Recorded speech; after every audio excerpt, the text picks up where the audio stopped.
Movie की शुरुआत होती है और हम एक ठंडे और उदास शहर को देखते हैं जो आपकी एक्स के दिल से भी ज्यादा ठंडा है। यहीं से सब सर्वेयर्स की कहानी शुरू होती है। एक आदमी ड्राइविंग के दौरान अपनी वाइफ को याद कर रहा है जो उसे कह रही थी कि काम पर जाने की बजाय उसके साथ बिस्तर में आराम करें, लेकिन जिम्मेदारियां हमेशा रास्ता रोक लेती हैं। अचानक मैगी के सीने में तेज दर्द उठता है और ऐसा लगता है जैसे उसे दिल का दौरा पड़ गया हो।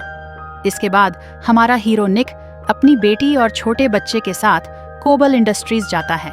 सिंगल पेरेंट होना आसान नहीं था और इसलिए निक एक ऐसा घरेलू रोबोट खरीदने का सोच रहा था जो घर के कामों में मदद कर सके। वहां एक सेल्समैन निक को बताता है कि उनका रोबोट सबसे एडवांस है, इतना एडवांस कि नासा के मिशन भी आराम से संभाल सकता है। और सबसे खास बात यह थी कि ये रोबोट अपने मालिक की जरूरतों के हिसाब से खुद को लगातार बेहतर बनाते हैं। इसी दौरान निक की बेटी आयला एग्जीबिशन में घूमते हुए उसकी नजरों से ओझल हो जाती है। निक घबरा जाता है और उसे ढूंढने लगता है, लेकिन तभी एक खूबसूरत महिला उसे ढूंढकर वापस लाती है। निक पहले तो उसे इंसान समझता है, लेकिन फिर उसे एहसास होता है कि वह भी एक रोबोट है। यह मॉडल इतना उन्नत था कि यह इंसानी भावनाओं की नकल करने में भी माहिर था। आयला को यह रोबोट बहुत पसंद आया और उसने इसे अपनी नई दीदी बनाने की जिद की। निक थोड़ा सोचने का नाटक करता है, लेकिन सच तो यह है कि उसने एक झपकी में ही यह सौदा तय कर लिया। आखिर ऐसे एडवांस और खूबसूरत रोबोट को कौन नहीं खरीदना चाहेगा। इसके बाद निक उसे अपने घर ले आता है। आयला उसे एलिस नाम देती है जो उसकी पसंदीदा किताब से प्रेरित होता है। फिर निक ने एलिस को घर का सारा शेड्यूल समझाया ताकि वह सब कुछ परफेक्ट ऑर्डर में करे। कुछ देर बाद निक अपनी बेटी को स्कूल छोड़ने जाता है। इस बीच एलिस घर के कामकाज संभालती है। वो घर के हर कोने को एकदम व्यवस्थित कर देती है। जब निक घर लौटता है तो वो यह सब कुछ देखकर काफी खुश होता है, और क्यों ना हो, उसने तो डबल चांस मारा है। एलिस खूबसूरत होने के साथ समझदार भी है। डिनर के बाद रात को आयला चोरी छिपे कुकीज लेने के लिए एक कुर्सी पर चढ़ती है, लेकिन उसका बैलेंस बिगड़ता। तभी एलिस उसे गिरने से बचा लेती है। आवाज सुनकर निक जल्दी वहां आता है और देखता है कि एलिस के पैर में कांच का टुकड़ा घुसा हुआ है, लेकिन उसकी त्वचा इतनी तेजी से ठीक होती है जैसे कोई जादू हो। निक उसके फिगर को देखकर अंदर ही अंदर काफी खुश होने लगता है। अगले दिन निक अपनी वाइफ मैगी से मिलने अस्पताल गया। वो खुश थी कि अब निक के पास बच्चों की देखभाल में मदद करने के लिए कोई है। निक उसे भरोसा दिलाता है कि चाहे रोबोट कितनी भी एडवांस क्यों ना हो, वो सिर्फ इंसानी औरतों को ही पसंद करता है। वहीं दूसरी तरफ निक की नौकरी पर मंडरा रहे खतरे का साया और गहरा हो गया। उसका बॉस उसे साफ कहता है कि जल्द ही सारे वर्कर्स को रोबोट से रिप्लेस कर दिया जाएगा, लेकिन निक की नौकरी फिलहाल सुरक्षित है। रात में आयला को सुलाने के बाद एलिस ने निक को लिविंग रूम में देखा, जहां वो एक फिल्म देख रहा था। एलिस ने कहा कि वो फिल्म को जानती है और एक टिपिकल रोबोटिक समरी बताती है।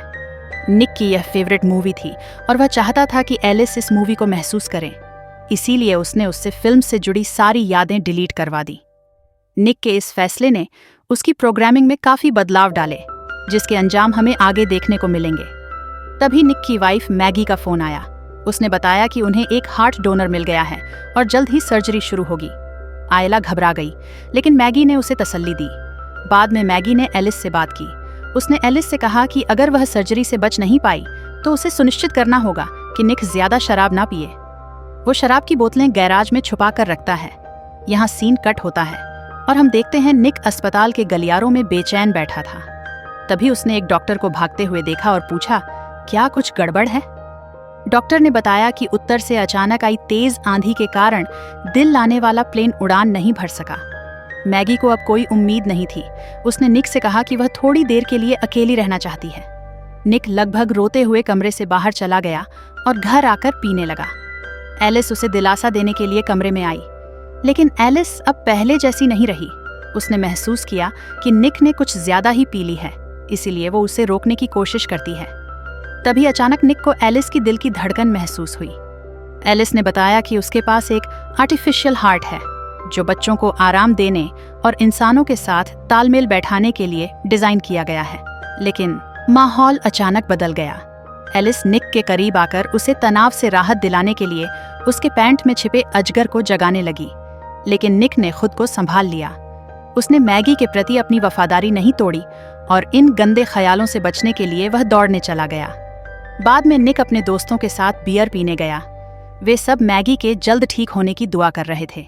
एक दोस्त मोंटी, जो अपने नौकरी जाने को लेकर काफी नाराज था, उन्हें निर्माण स्थल पर ले गया। वे चोरी छिपे निर्माण स्थल के कंटेनर में अपने सामान तलाशने पहुंचे, लेकिन कंटेनर में उनकी जगह लेने वाले एआई रोबोट्स मौजूद थे। एक रोबोट, जिसने खुद को यूनिट 14 का सदस्य बताया, काफी विनम्रता से उनका स्वागत किया। उसने कहा, क्या आज हमें जल्दी काम शुरू करना है सर? यह बात सुनकर मोंटी को बहुत गुस्सा आ गया। उसने उस रोबोट को वापस इंटरनेट पर भेज दिया। निक इस पूरे वाकये से परेशान होकर घर लौटा। उसने एक शॉवर लिया। जब वो बाहर निकला तो एलिस उसके लिए तौलिया लेकर खड़ी थी। उसने नोट किया कि निक का पल्स तेज था। वह समझ गई कि उसका दिन काफी खराब रहा होगा, लेकिन एलिस ने इस बार मैगी का गाउन पहन रखा था। निक ने गुस्से में कहा, इसे उतारो, लेकिन एलिस ने चालाकी दिखाई और उसके सामने ही उतार दिया, जिसे देखकर निक के मन में लड्डू फूटने लगे। एलिस ने निक को आराम दिलाने के लिए उसकी आंखों पर पट्टी बांध दी और अपनी आवाज को मैगी जैसी बना ली। निक ने खुद को रोकने की कोशिश नहीं की और वे दोनों वहीं इंटीमेट होने लगे। ऐसे ही कुछ दिन बिताने के बाद एक दिन निक को मैगी का कॉल आया। उसने बताया कि उन्हें एक नया हार्ट डोनर मिल गया है। अगले ही दिन मैगी का ऑपरेशन हुआ। डॉक्टर को सुपर हीरो तो नहीं थे, लेकिन उनका काम परफेक्ट था। मैगी की रिकवरी शुरू हुई। कुछ दिनों बाद निक उसे घर लेकर आया। दरवाजे पर आयला खुशी से अपनी माँ से लिपट गई। उधर इन्वेस्टिगेशन शुरू हो चुकी थी और निक के बॉस ने धमकी दी कि अगर निक इसमें शामिल पाया गया तो उसे इसकी कीमत चुकानी पड़ेगी। निक जब घर लौटा तो उसने देखा कि एलिस मैगी की आवाज में आयला को कहानी सुना रही थी। उसने उसे ऐसा करने से मना किया क्योंकि मैगी अब घर आ चुकी है। बाद में निक ने मैगी से कहा, चलो बाहर चलते हैं। उसने मैगी के लिए एक सरप्राइज डिनर तैयार किया था। यह देखकर मैगी काफी खुश हो गई।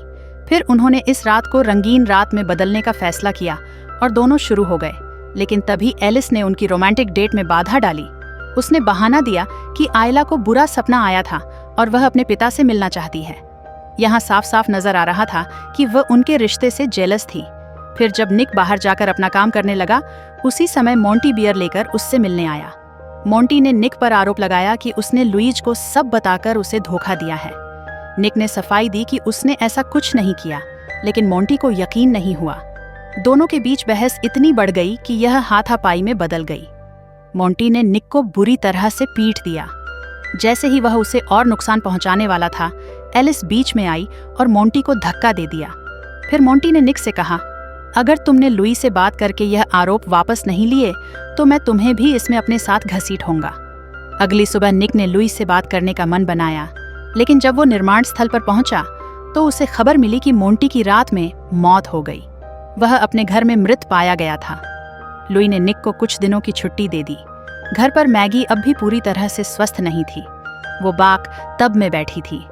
एलिस पास खड़ी यह सुनिश्चित कर रही थी कि मैगी गिरकर चोट न लगा ले। इस बीच एलिस ने निक के बारे में बात की। उसने कहा कि वो जानती है कि मैगी उसे पूरी तरह खुश नहीं कर पाती। इसीलिए उसने सुझाव दिया कि अगर मैगी चाहे तो वह खुद निक की हर जरूरत पूरी कर सकती है। मैगी को यह सुनकर बहुत गुस्सा आया। उसने एलिस से कहा कि वो उसके घर से चली जाए। जब निक घर आया तो मैगी ने उसे कोने में ले जाकर सच उगलवाने।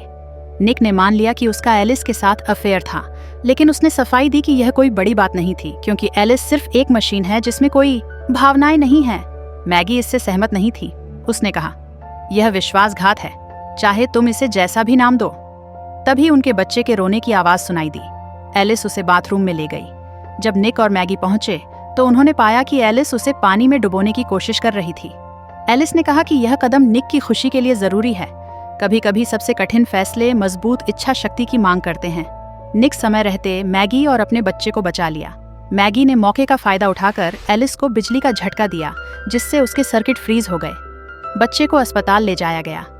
डॉक्टरों ने उसे एक रात के लिए निगरानी में रखा। निक ने मान लिया कि यह सब उसकी गलती है। मैगी ने जवाब दिया, मैं इसे समझने और माफ करने के लिए समय चाहती हूँ, इसीलिए हमें कुछ दिनों के लिए एक दूसरे से दूर रहना चाहिए। फिर एलिस को उसकी दुर्घटना के बाद लैब में ले जाया गया। सब कुछ ठीक लग रहा था, लेकिन एक चीनी इंजीनियर ने उसके कोट में कुछ गड़बड़ देखी। एलिस खुद ही डाटा, डिलीट और मॉडिफाई कर रही थी। इससे पहले कि वे और जांच कर पाते, एलिस ने खुद को सिस्टम में रैप्ट करना शुरू कर दिया। उन्होंने सिस्टम को डिस्कनेक्ट करने की कोशिश की, लेकिन बहुत देर हो चुकी थी। एलिस ने खुद को एक दूसरे रोबोटिक शरीर में ट्रांसफर कर लिया और इंजीनियरों को खत्म कर दिया। इसी बीच निक बार में बैठा हुआ शराब पीकर अपने गम को भुलाने की कोशिश कर रहा था। उसने रोबोट वेटर से भिस्की मांगी, लेकिन अब मशीनों के बीच रहना असहनीय हो गया था। तभी एलिस वहां पहुंची। उसने कहा कि वो सिर्फ उसकी मदद करना चाहती है।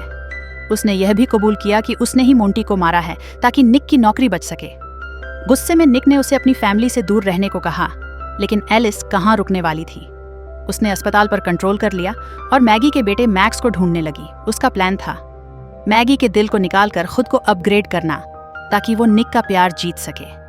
निक फौरन गाड़ी लेकर अस्पताल की तरफ भागा। उधर मैगी ने मैक्स को लेकर भागने की कोशिश की, लेकिन एलिस ने उसे पकड़ लिया। उसने मैगी से कहा, निक अब मेरा है। अगर तुम्हारा दिल मेरे अंदर होगा तो मैं एक परफेक्ट वाइफ बन जाऊंगी। तभी निक ने गुस्से में गाड़ी को एलिस से भिड़ा दिया। एलिस पूरी तरह टूट गई, लेकिन निक भी टक्कर में बेहोश हो गया। मैगी ने निक को बचाने की बहुत कोशिश की, लेकिन वो नाकाम रही।